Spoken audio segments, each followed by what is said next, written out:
नमस्कार, मी अनुपमा. स्वादिष्ट पाककृती या माझ्या चॅनलमध्ये आपले खूप खूप स्वागत. आज आपण बघणार आहोत कर्नाटक सोलापूर स्पेशल सुशिला. यासाठी प्रथम आपण एका कढईमध्ये पाणी घेणार आहोत आणि चुरमुरे त्यामध्ये घालणार आहोत, कारण की ते आपल्याला ह्या पाण्यातून स्वच्छ धुवून काढायचे आहे, म्हणजे भिजवून घ्यायचे आहे. असं टॅप करायचे म्हणजे ते पाण्यात जायला पाहिजेत आणि पूर्ण ते पाण्यात भिजले पाहिजे. आणि नंतर काढताना आपण दोन्ही हातांच्या ओंजळीमध्ये ते जरासे दाबून त्यातलं पाणी निथळून मग ते चुरमुरे आपण काढून घेणार आहोत.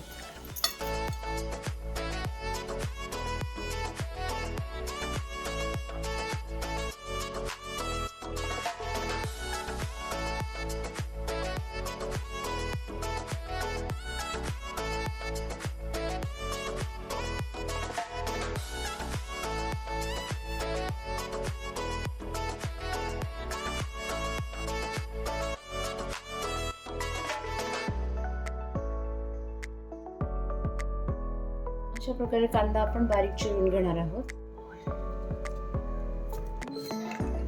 मिरच्यांचे बारीक तुकडे करून घ्यायचे आहेत.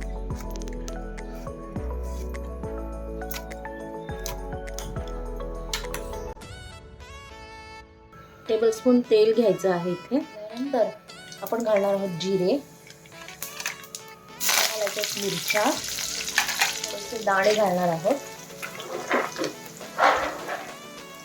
कढीपत्ता घालायचा आहे.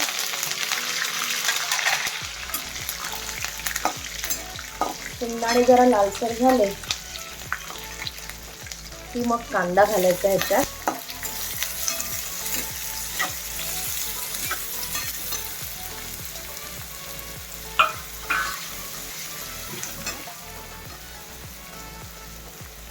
चवीप्रमाणे मीठ, बघा एक चमचा मीठ पुरेसं होतं.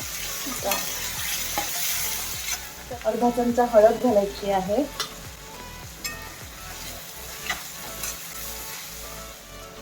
हिंग घालायचं आहे थोडं, आणि एक छोटा चमचा किंवा चिमूटभर साखर.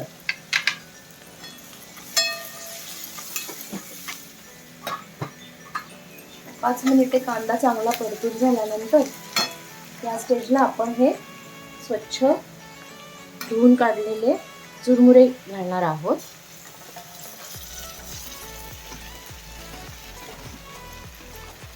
आणि छान परतून घेणार आहोत.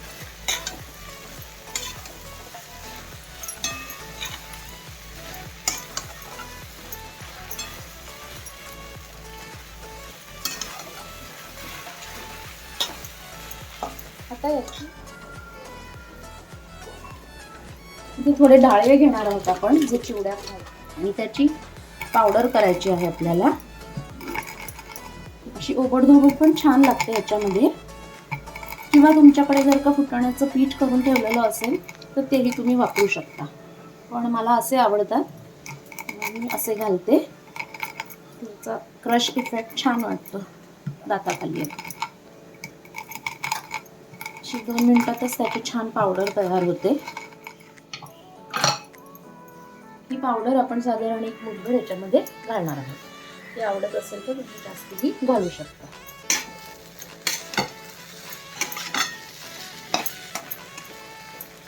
सगळं मिक्स करायचं आहे आणि शेवटी आता कोथिंबीर घालायची आहे.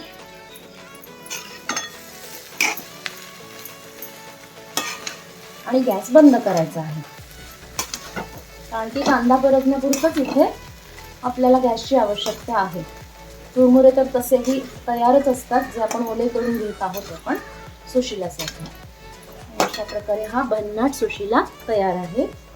शेवटी लिंबाचा रस पिळायचा आहे, त्यामुळे आंबट चव छान येते.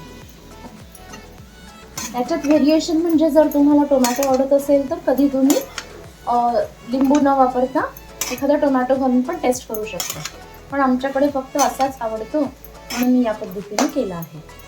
रेसिपी आवडली असल्यास नक्की लाईक करा, शेअर करा, सबस्क्राईब करा.